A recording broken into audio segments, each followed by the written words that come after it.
സങ്കീർത്തനങ്ങൾ 104 അധ്യായം 1 മുതൽ 35 വരെയുള്ള വാക്യങ്ങൾ. എൻ്റെ ആത്മാവെ കർത്താവിനെ വാഴ്ത്തുക.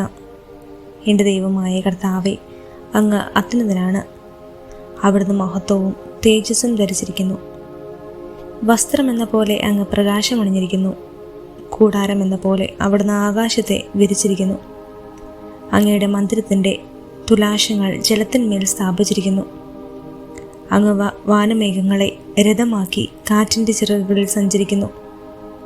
അവിടുന്ന് കാറ്റുകളെ ദൂതരും അഗ്നിയെയും അഗ്നിജ്വാലകളെയും സേവകരുമാക്കി. അവിടുന്ന് ഭൂമിയെ അതിൻ്റെ അടിസ്ഥാനത്തിന്മേൽ ഉറപ്പിച്ചു. അതൊരിക്കലും ഇളകുകയില്ല. അവിടുന്ന് വസ്ത്രം കൊണ്ടെന്ന പോലെ ആഴി കൊണ്ട് അതിനെ ആവരണം ചെയ്തു. വെള്ളം പർവ്വതങ്ങൾക്ക് മേൽ നിന്നു. അങ്ങ് ശാസിക്കുമ്പോൾ അവ ഓടിയകലുന്നു. അങ്ങ് മുഴക്കുമ്പോൾ അവ പലായനം ചെയ്യുന്നു. അവിടുന്ന് നിർദ്ദേശിച്ച ഇടങ്ങളിൽ പർവ്വതങ്ങൾ പൊങ്ങിയും താഴ്വരകൾ താണും നിൽക്കുന്നു. ജലം വീണ്ടും ഭൂമിയെ മൂടാതിരിക്കാൻ അങ്ങ് അതിന് ആലംഘനീയമായ അതിര് നിശ്ചയിച്ചു. അവിടുന്ന് താഴ്വരകളിലേക്ക് ഉറവുകളെ ഒഴുകുന്നു. അവ മലകൾക്കിടയിലൂടെ ഒഴുകുന്നു. എല്ലാ വന്യമൃഗങ്ങളും അതിൽ നിന്ന് കുടിക്കുന്നു. കാട്ടുകഴുതകളും ദാഹം തീർക്കുന്നു. ആകാശപ്പറവകൾ അവയുടെ തീരത്ത് വസിക്കുന്നു. മരക്കൊമ്പുകൾക്കിടയിൽ ഇരുന്ന് അവ പാടുന്നു. അവിടുന്ന് തൻ്റെ ഉന്നതമായ മന്ദിരത്തിൽ നിന്ന് മലകളെ നനയ്ക്കുന്നു. അങ്ങയുടെ പ്രവൃത്തിയുടെ ഫലം അനുഭവിച്ച് ഭൂമി തൃപ്തി അടയുന്നു. അവിടുന്ന് കന്നുകാലികൾക്ക് വേണ്ടി പുല്ല് മുളപ്പിക്കുന്നു. മനുഷ്യന് ഭൂമിയിൽ നിന്ന് ആഹാരം ലഭിക്കാൻ കൃഷിക്ക് വേണ്ട സസ്യങ്ങൾ മുളപ്പിക്കുന്നു. മനുഷ്യൻ്റെ ഹൃദയത്തെ സന്തോഷിപ്പിക്കാൻ വീഞ്ഞും മുഖം മിനുക്കാൻ എണ്ണയും ശക്തി നൽകാൻ ഭക്ഷണവും പ്രദാനം ചെയ്യുന്നു. കർത്താവിൻ്റെ വൃക്ഷങ്ങൾക്ക് അവിടുന്ന് നട്ടുപിടിപ്പിച്ച ലെബനോന്റെ ദേവദാരുകൾക്ക് സമൃദ്ധമായ ജലം ലഭിക്കുന്നു. അവയിൽ പക്ഷികൾ കൂടുകൂട്ടുന്നു. കൊക്ക് ദേവദാരുവിൽ ചേക്കേറുന്നു. ഉയർന്ന പർവ്വതങ്ങൾ കാട്ടാടുകൾക്കും പാറകൾ കുഴിമുയലുകൾക്കും സങ്കേതമാണ്. ഋതുക്കൾ നിർണയിക്കാൻ അവിടുന്ന് ചന്ദ്രനെ നിർമ്മിച്ചു. സൂര്യന് തൻ്റെ അസ്തമയം അറിയാം. അവിടുന്ന് ഇരുട്ട് വരുത്തുന്നു. രാത്രിയാകുന്നു. അപ്പോൾ വന്യജീവികൾ പുറത്തിറങ്ങുന്നു. യുവസിംഹങ്ങൾ ഇരയ്ക്ക് വേണ്ടി അലറുന്നു.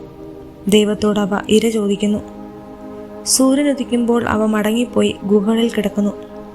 അപ്പോൾ മനുഷ്യൻ വേലക്കിറങ്ങുന്നു. സന്ധ്യയാവോളം അവർ അധ്വാനിക്കുന്നു. കർത്താവെ, അങ്ങയുടെ സൃഷ്ടികൾ എത്ര വൈവിധ്യപൂർണങ്ങളാണ്. ജ്ഞാനത്താൽ അങ്ങ് അവയെ നിർമ്മിച്ചു. ഭൂമി അങ്ങയുടെ സൃഷ്ടികളാൽ നിറഞ്ഞിരിക്കുന്നു. അതാ വിസ്തൃതമായ മഹാസമുദ്രം. ചെറുതും വലുതുമായ അസംഖ്യം ജീവികളെ കൊണ്ട് അത് നിറഞ്ഞിരിക്കുന്നു. അതിൽ കപ്പലുകൾ സഞ്ചരിക്കുന്നു. അങ്ങ് സൃഷ്ടിച്ച വ്യാധൻ അതിൽ വിഹരിക്കുന്നു. യഥാസമയം ഭക്ഷണം ലഭിക്കാൻ അവ അങ്ങയെ നോക്കിയിരിക്കുന്നു. അങ്ങ് നൽകുമ്പോൾ അവ ഭക്ഷിക്കുന്നു. അങ്ങ് കൈ തുറന്നു കൊടുക്കുമ്പോൾ അവ നന്മകളാൽ സംതൃപ്തരാകുന്നു. അവിടുന്ന് മുഖം മറയ്ക്കാൻ അവ പരിഭ്രാന്തരാകുന്നു. അങ്ങ് അവയുടെ ശ്വാസം പിൻവലിക്കുമ്പോൾ അവ മരിച്ച് പൂഴിയിലേക്ക് മടങ്ങുന്നു. അങ്ങ് ജീവശ്വാസം അയക്കുമ്പോൾ അവ സൃഷ്ടിക്കപ്പെടുന്നു. അങ്ങ് ഭൂമുഖം നവീകരിക്കുന്നു. കർത്താവിൻ്റെ മഹത്വം എന്നേക്കും നിലനിൽക്കട്ടെ. കർത്താവ് തൻ്റെ സൃഷ്ടികളിൽ ആനന്ദിക്കട്ടെ. അവിടുന്ന് നോക്കുമ്പോൾ ഭൂമി വിറകൊള്ളുന്നു.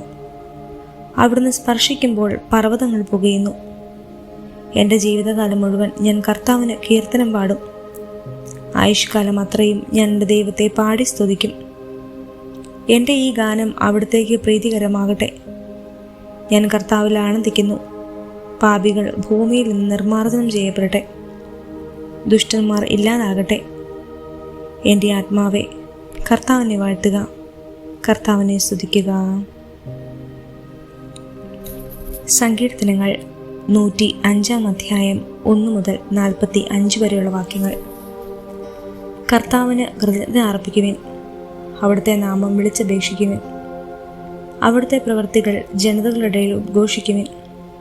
അവിടുത്തേക്ക് ഗാനം ആലപിക്കുവിൻ. സ്തുതിഗീതങ്ങൾ ആലപിക്കുവിൻ. അവിടുത്തെ അത്ഭുതങ്ങൾ വർണ്ണിക്കുവിൻ. അവിടുത്തെ വിശുദ്ധനാമത്തിൽ അഭിമാനം കൊള്ളുവിൻ. കർത്താവിനെ അന്വേഷിക്കുന്നവരുടെ ഹൃദയം ആഹ്ലാദിക്കട്ടെ. കർത്താവിനെയും അവിടുത്തെ ബലത്തെയും അന്വേഷിക്കുവിൻ. നിരന്തരം അവിടുത്തെ സാന്നിധ്യം തേടുവിൻ. അവിടുന്ന് ചെയ്ത വിസ്മയമഹളമായ പ്രവൃത്തികളെ ഓർക്കുവിൻ, അവിടുത്തെ അത്ഭുതങ്ങളെയും ന്യായവിധികളെയും തന്നെ. അവിടുത്തെ ദാസനായ അബ്രാഹത്തിന്റെ സന്തതികളെ, അവിടുത്തെ തിരഞ്ഞെടുക്കപ്പെട്ടവനായ യാക്കോബിന്റെ മക്കളെ ഓർമ്മിക്കുവിൻ. അവിടുന്നാണ് നമ്മുടെ ദൈവമായ കർത്താവ്. അവിടുത്തെ ന്യായവിധികൾ ഭൂമിക്ക് മുഴുവൻ ബാധകമാകുന്നു. അവിടുന്ന് തൻ്റെ ഉടമ്പടി എന്നേക്കും അനുസ്മരിക്കും. തൻ്റെ വാഗ്ദാനം തലമുറകൾ വരെ ഓർമ്മിക്കും. അബ്രാഹത്തോട് ചെയ്ത ഉടമ്പടി ഇസഹാക്കിന് ശബ്ദപൂർവ്വം നൽകിയ വാഗ്ദാനം തന്നെ. അവിടുന്ന് അത് യാക്കോബിന് ഒരു ചട്ടമായും ഇസ്രായേലിന് ശാശ്വതമായ ഒരു ഉടമ്പടിയായും സ്വീകരിച്ചു. അവിടുന്ന് അരുളി ചെയ്തു, നിനക്ക് നിശ്ചയിച്ച ഓഹരിയായി ഞാൻ കാനാൻ ദേശം നൽകും. അന്നവർ എണ്ണത്തിൽ കുറഞ്ഞവരും നിസ്സാരരും അവിടെ പരദേശികളുമായിരുന്നു. അവർ ജനതകളുടെയും രാജ്യങ്ങളുടെയും ഇടയിൽ അലഞ്ഞു നടന്നു. ആരും അവരെ പീഡിപ്പിക്കാൻ അവിടുന്ന് സമ്മതിച്ചില്ല. അവരെ പ്രതി അവിടുന്ന് രാജാക്കന്മാരെ ശാസിച്ചു. എൻ്റെ അഭിഷിക്തരെ തൊട്ടുപോകരുത്, എൻ്റെ പ്രവാചകർക്ക് ഒരു ഉപദ്രവവും ചെയ്യരുത് എന്ന് അവിടുന്ന് ആജ്ഞാപിച്ചു. അവിടുന്ന് നാട്ടിൽ ക്ഷാമം വരുത്തുകയും അപ്പമാകുന്ന താങ്ങ് തകർത്ത് കളയുകയും ചെയ്തു. അപ്പോൾ അവർക്ക് മുൻപായി അവിടുന്ന് ഒരുവനെ അയച്ചു, അടിമയായി വിൽക്കപ്പെട്ട ജോസഫിനെ തന്നെ. അവൻ്റെ കാലുകൾ വിലങ്ങുകൊണ്ട് മുറിഞ്ഞു, അവൻ്റെ കഴുത്തിൽ ഇരുമ്പ് പട്ട മുറുക്കി. അവൻ പ്രവചിച്ചത് സംഭവിക്കുവോളം കർത്താവിൻ്റെ വചനം അവനെ പരീക്ഷിച്ചു. രാജാവ് അവനെ ആളെ അയച്ചു വിടുവിച്ചു. ജനതകളുടെ അധിപൻ അവനെ സ്വതന്ത്രനാക്കി. തൻ്റെ ഭവനത്തിൻ്റെ നാഥനും തൻ്റെ സമ്പത്തിൻ്റെ ഭരണാധിപനുമായി അവനെ നിയമിച്ചു.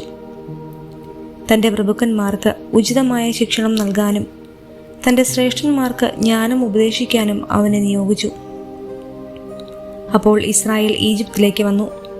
യാക്കോബ് ഹാമിൻ്റെ ദേശത്ത് ചെന്ന് പാർത്തു. ദൈവം തൻ്റെ ജനത്തെ സന്താനപുഷ്ടിയുള്ളവരാക്കി തങ്ങളുടെ വൈരികളേക്കാൾ ശക്തരാക്കി. തൻ്റെ ജനത്തെ വെറുക്കാനും തൻ്റെ ദാസരോട് കൗശലം കാണിക്കാനും വേണ്ടി അവിടുന്ന് അവരെ പ്രേരിപ്പിച്ചു. അവിടുന്ന് ദാസനായ മോശയെയും താൻ തിരഞ്ഞെടുത്ത അഹ്റോനെയും അയച്ചു. അവർ അവരുടെ ഇടയിൽ അവിടുത്തെ അടയാളങ്ങളും ഹാമിൻ്റെ ദേശത്ത് അത്ഭുതങ്ങളും പ്രവർത്തിച്ചു. അവിടുന്ന് അന്ധകാരം അയച്ച് നാടിനെ ഇരുട്ടിലാക്കി. അവർ അവിടുത്തെ വചനത്തെ എതിർത്തു. അവിടുന്ന് അവരുടെ ജലമെല്ലാം രക്തമാക്കി.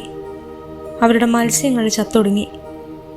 അവരുടെ നാട്ടിൽ തവളകൾ നിറഞ്ഞു. അവരുടെ രാജാക്കന്മാരുടെ മണിയറകളിൽ പോലും.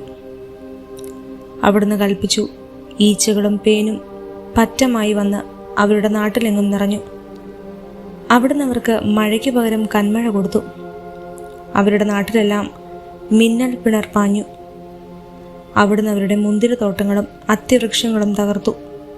അവരുടെ നാട്ടിലെ വൃക്ഷങ്ങൾ നശിപ്പിച്ചു. അവിടുന്ന് കൽപ്പിച്ചപ്പോൾ വെട്ടുക്കിളികൾ വന്നു. സംഖ്യാതീതമായി അവ വന്നു. അവ അവരുടെ നാട്ടിലെ സകല സസ്യങ്ങളും അവരുടെ വയലിലെ സകല വിളവുകളും തിന്നൊടുക്കി. അവരുടെ നാട്ടിലെ കടിഞ്ഞൂലുകളെ, പൗരുഷത്തിൻ്റെ ആദ്യഫലങ്ങളെ മുഴുവൻ അവിടുന്ന് സംഹരിച്ചു. അനന്തരം അവിടുന്ന് ഇസ്രായേലിനെ സ്വർണത്തോടും വെള്ളിയോടും കൂടെ മോചിപ്പിച്ച് നയിച്ചു. അവൻ്റെ ഗോത്രങ്ങളിൽ ഒരുവനും കാലിടറിയില്ല. അവർ പുറപ്പെട്ടപ്പോൾ ഈജിപ്ത് സന്തോഷിച്ചു. എന്തെന്നാൽ അവരെ പറ്റിയുള്ള ഭീതി അതിൻ്റെ മേൽ നിബദിച്ചിരുന്നു. അവിടുന്ന് അവർക്ക് തണലിന് വേണ്ടി ഒരു മേഘത്തെ വിരിച്ചു. രാത്രിയിൽ പ്രകാശം നൽകാൻ അഗ്നി ജ്വലിപ്പിച്ചു. അവർ ചോദിച്ചു, അവിടുന്ന് കാടപ്പക്ഷികളെ കൊടുത്തു. അവർക്ക് വേണ്ടി ആകാശത്തുനിന്ന് സമൃദ്ധമായ അപ്പം വർഷിച്ചു. അവിടുന്ന് പാറ തുറന്നു, വെള്ളം പൊട്ടി ഒഴുകി. അത് മരുഭൂമിയിലൂടെ നദി പോലെ പ്രവഹിച്ചു. എന്തെന്നാൽ അവിടുന്ന് തൻ്റെ വിശുദ്ധ വാഗ്ദാനത്തെയും തൻ്റെ ദാസനായ അബ്രാഹത്തെയും അനുസ്മരിച്ചു. അവിടുന്ന് തൻ്റെ ജനത്തെ സന്തോഷത്തോടെ തൻ്റെ തിരഞ്ഞെടുക്കപ്പെട്ടവരുടെ ഗാനാരഭത്തോടെ നയിച്ചു. അവിടുന്ന് ജനതകളുടെ ദേശങ്ങൾ അവർക്ക് നൽകി. ജനതകളുടെ അധ്വാനത്തിൻ്റെ ഫലം അവർ കൈയടക്കി. അവർ എന്നെന്നും തൻ്റെ ചട്ടങ്ങൾ ആദരിക്കാനും തൻ്റെ നിയമങ്ങൾ അനുസരിക്കാനും വേണ്ടി തന്നെ കർത്താവിനെ സ്തുതിക്കുവിൻ.